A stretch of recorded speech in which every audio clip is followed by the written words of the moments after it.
Bonjour, ici c'est Thomas Grimaud, je suis dans ma cuisine et je lance une petite chaîne YouTube Éloquence et rhétorique. Vous allez me dire pourquoi dans la cuisine? Tout simplement pour bien vous montrer qu'ici on va privilégier le fond sur la forme. Bien sûr qu'on va parler d'éloquence, mais on va surtout parler de rhétorique. Alors on va commencer par un petit quiz. Et un quiz, on gagne toujours des choses. Et là, vous allez gagner un truc exceptionnel. Vous allez gagner le droit de vous abonner gratuitement sur cette chaîne Éloquence et rhétorique. À vous de trouver qui je vais, entre guillemets, imiter. La République, c'est moi! Ting. Une ville heureuse. Bonjour. Je vais passer le 49.3. Voilà. Alors, résultat du quiz immédiat, parce que c'est ça, éloquence et rhétorique, aller directement au but pour reprendre et paraphraser la devise de l'OM, l'Olympique de Marseille.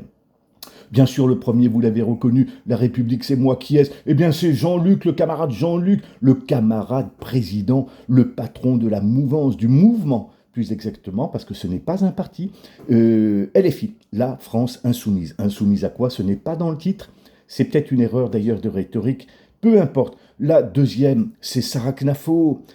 Tout sourire avec des manteaux bien flashouilles, bien flashy, pour montrer qu'elle est là et qu'elle va se distinguer des autres. Et elle, en preuve de légitimité, qu'on appelle la preuve éthique, elle met des manteaux bien flashy qui attirent l'œil et qui sont plutôt joyeux, puisque sa punchline, son slogan, c'est « Une ville heureuse pour les municipales à Paris ». On voit tout de suite qu'il y a une concordance. Le troisième, j'espère qu'il ne m'en voudra pas, c'est Sébastien Lecornu, qui a toujours un petit peu la tête baissée, qui n'est pas, selon beaucoup, alors que c'est faux, un orateur qui sait parler comme ça, mais on verra que c'est un bon également. Voilà, si tu as gagné les trois, tu as gagné le droit donc de t'abonner gratuitement parce que la maison ne recule devant aucun sacrifice. Tu as compris que je n'ai plus 20 ans, tu as compris que je ne suis pas un pro des réseaux sociaux et qu'il y a plein de termes ou de techniques sur les réseaux sociaux que je ne connais pas, mais la modernité est exceptionnelle parce qu'elle permet à un gars comme moi qui n'y connaît pas grand-chose, dans sa modeste cuisine, de proposer une petite chaîne. Alors, moi, qui suis-je? Moi, je suis Thomas Grimaud. J'ai une quinzaine d'années comme grand reporter de guerre, Bosnie, Soudan, Yémen, etc., etc., où j'ai vu, d'une part, deux choses opposées différentes. J'ai vu que dans ces moments de guerre, de persécution, j'ai vu que, quelle que soit la couleur de peau, quelle que soit la religion ou l'absence de religion, quel que soit le niveau social, j'ai vu des hommes et des femmes d'honneur, des hommes et des femmes prêts à se sacrifier pour le bien commun, prêts à se sacrifier pour l'autre. Et j'ai vu la réduction en esclavage, les mutilations, les femmes violées, les enfants drogués et transformés en enfants de guerre. Et ça, je peux vous assurer que pour un père, waouh, c'est chaud. J'ai vu ces choses-là. J'ai donc vu ce que font les terroristes quand ils appliquent leur méthode. Et ils l'appliquent et ils recrutent, on l'a vu à Raqqa par exemple, ils appliquent une technique rhétorique qu'ils maîtrisent parfaitement bien. Or, moi, mon objectif, à ce moment-là, pendant 10 ans, j'ai travaillé sur le contre-discours, a été de trouver comment, pourquoi, bien évidemment, mais ça c'est assez simple, comment contrecarrer cette rhétorique perverse. Eux utilisent magnifiquement bien la technique rhétorique, parce qu'ils partent de l'auditoire, et maintenant le travail sur les algorithmes permet encore plus de le faire, on verra ça plus tard, et nous avons le devoir d'être dans ce combat-là. Et puis, depuis un peu moins de 10 ans, J'enseigne en fac, ou j'enseigne en fac publique et privée, l'éloquence et la rhétorique. D'où le nom de la chaîne, éloquence et rhétorique. Parce qu'on ne peut pas opposer totalement les deux. Mais l'éloquence n'est pas la rhétorique, l'éloquence n'est qu'une partie de la rhétorique. Voilà, petit clin d'œil, on en reparlera plus tard. Et enseignant cela à des étudiants, principalement sciences politiques, j'ai constaté que les cours n'étant pas extensibles, on ne peut pas tout dire, tout faire. Et que par rapport aux cours, il y a plein de sujets d'actualité qui intéressent les étudiants et qui permettent de comprendre, de décrypter, de voir réellement in situ ce que ça donne. Eh bien, il n'y a pas assez de temps, donc une chaîne est intéressante. Et puis, mon éditeur, Ellipse, qui est la grande maison d'édition universitaire. J'ai un bouquin Thomas Grimaud, La force de la rhétorique, qui sort en mars 2026 pour les municipales. Mon éditeur m'impose, parce que je suis contraint, à l'aide, Jeanne, reviens, ils sont devenus fous, m'impose d'utiliser cette petite chaîne pour faire aussi la promo de ça. Bon, donc je suis obligé de le faire. Bref, il y a quoi? Il y aura quoi? Des choses en théorie, parce qu'il faut comprendre ce qu'est la technique. La rhétorique, c'est la technique, c'est une technique et un art.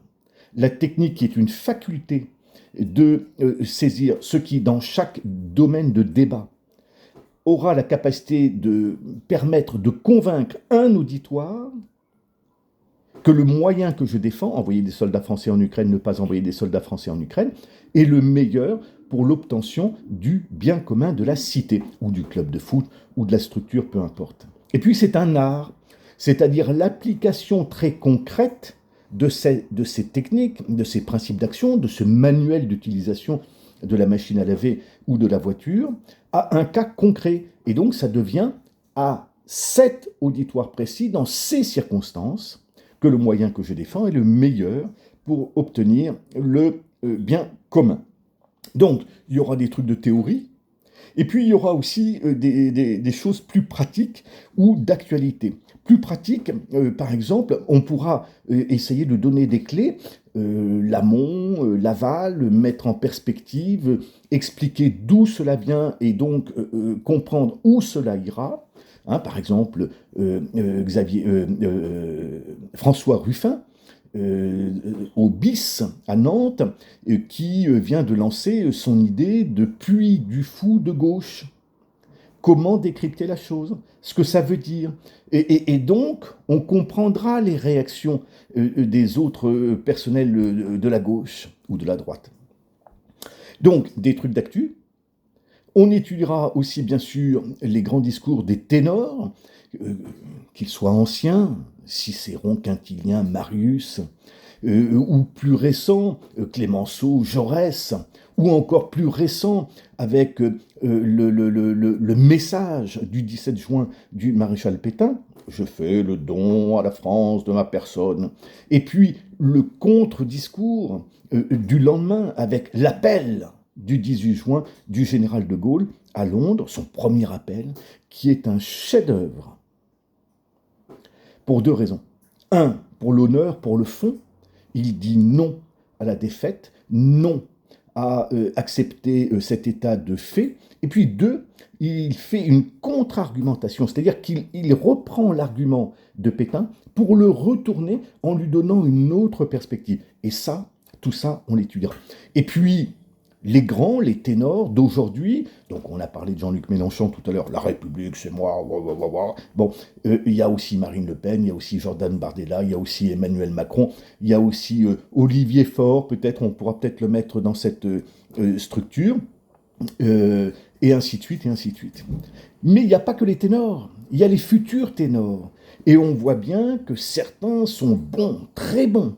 Je pense à Boris Vallaud au PS, qui a été battu, mais qui n'est pas secrétaire général, mais qui est le patron des députés à la PS à l'Assemblée nationale. Je pense à Emmanuel Bompard, qui est un type remarquable, mais vraiment remarquable.